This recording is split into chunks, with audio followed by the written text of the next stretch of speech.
Now we go to 125, and this one of our feature matches, as we mentioned in the open.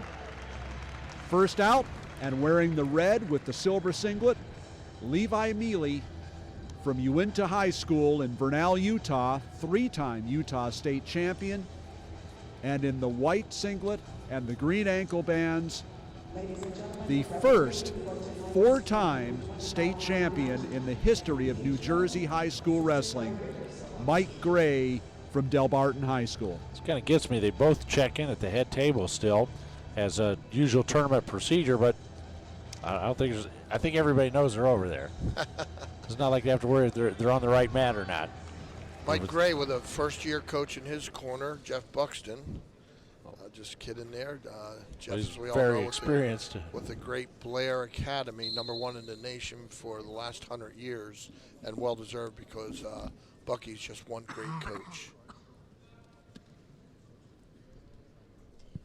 We talked about the pressure of going for 4 state titles as Gray is in on the double, switches off to the single. If he was feeling any pressure at the state, he sure didn't show it. He started with 3 first-period pins, and then a 13-7 finals decision over Jimmy Conroy of South Plainfield, who also competed in this tournament, and the same wrestler he beat a year ago.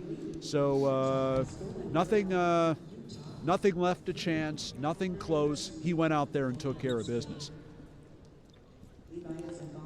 Gray with the first shot, kind of far away, but he's got a great mat sense. He improves. Mele did not allow for that. Snap and going behind, not two, holding it, now 2. Just pretty much snapped it to the mat and went behind. Gray just, kind of a grinder, but so mentally tough as he's proven over these 4 years. Gray did not spend a lot of time on top right now, which tells me a little something. He seems, and that was a great double. Very confident on his feet. Very confident, and he showed that right there. He just, without a setup, just level changed and took him down. Walked right behind, got the second takedown of the match, and with 35 seconds left here in the first period, he leads 4-1. Both these wrestlers, of course, future teammates at Lehigh University. Gray now riding with 17 seconds to go. Mele didn't really show a whole lot yet. But then again, attributing that to Gray's ability to cut an opponent off. Who also volunteers with Compassionate Care Hospice. 15 seconds left in the first period. Mike Gray up 4-1. Got the double wrist ride against Mele. 3, 2, 1. And Sandy Cagio blows the whistle, and we are done with the first period. And Mele's a 3-time state champ, so between them they have 7. It's interesting when a fellow with that much success gets in a situation like that where he's struggling a little bit. You can see how he reacts. And I'm sure college coaches notice that. We'll see what Mele has on top. Caution red. Mele's father, Greg Mele, of course, one of the officials here, and he'll be working 3 matches from now, the 140-pound match. Don't ask me what that was just now that he tried. That was a good move. Usually pretty good at recognizing things, and that happened quick, and it must have been a patented kind of thing because he turned out, which would be unorthodox. He hasn't given him the escape point. There he goes. The escape for Gray makes it 5-1. Now, he don't want to feed into this, which he just did, because Gray's got the advantage should he feed into it. He tried to cement mix him, and without a setup, we saw it earlier, you just can't do it at this level. It just doesn't work if you don't set it up. If you set it up, you can mix anybody. You were mentioning officials earlier and experience. Sandy Cagio has this is his 43rd year as an official overall. That's older than all of us, isn't it? Just say yes. Yes, yes, yes. Okay.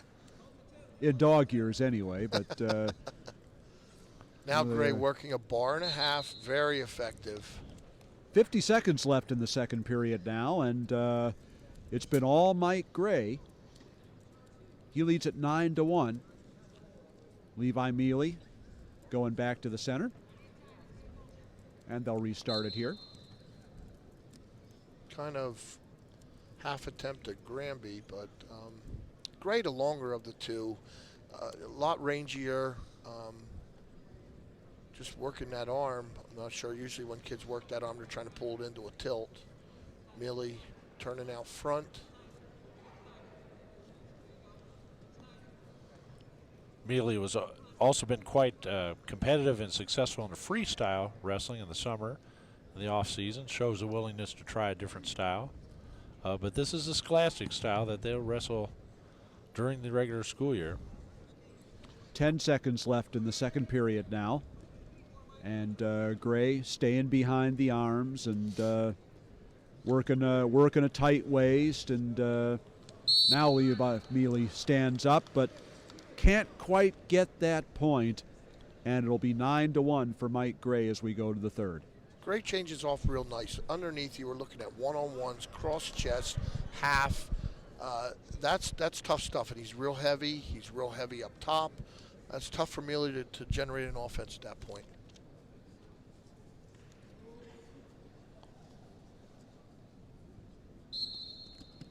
There that is again, and if I have the opportunity, I got to ask him what he's trying there. I'm very curious about that. It's 1 point escape. Gray. Maybe 10-1 now the score. There. Knee tap, go behind. That was sweet. Another two.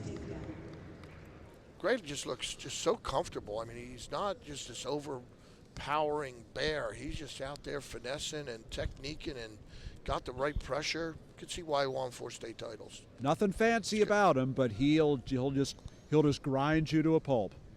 Everything just really technically solid, and it's just that mental toughness that he's built from having to carry the burden of being a 4-time state champion for the last 3 years. Well, Sanderson, and we've all watched him, it looked like he was wrestling with his little brother in the living room, and he would just destroy people. And Gray's demonstrating that same comfort level, which it's just so tough. Single switches off to the double, and another takedown for Gray, and he has got it in overdrive now. It is 14-2. Great head and shoulder pressure when he ran through to that double. Once again, without the big bang, just an easy two. He could get, no back points. They said almost back points on the tilt. Now under 30 seconds left to go. Mele's getting frustrated, and he's not used to losing, and knowing that he's in the third period, down 14-2. As he's walking in, he's thinking, "What can I do here to get him to his back to pin him?" Not used to losing, and especially not like this. 14-2 with just 26 seconds left to try something, anything, and that's not anything that any of these guys are used to. One thing to mention, though, for a fan, even though there is a big lead here, and it looks like it's all but locked up, with the potential for a pin, wrestling has that opportunity to keep every moment exciting. Oh, it looks like you may get away, but as a coach, you always tell your kid you can always pin a kid that's beating you, and that's a good pursuit thing. I've had the experience of coaching a kid with a 14-point lead with 30 seconds left, and he didn't get his hand raised at the end. So it's always a possibility. 10 seconds left to go. And for Mike Gray, looking like another tournament title.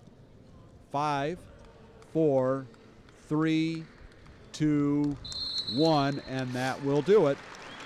And by a 14-2 major decision, Mike Gray puts a championship on the board for New Jersey.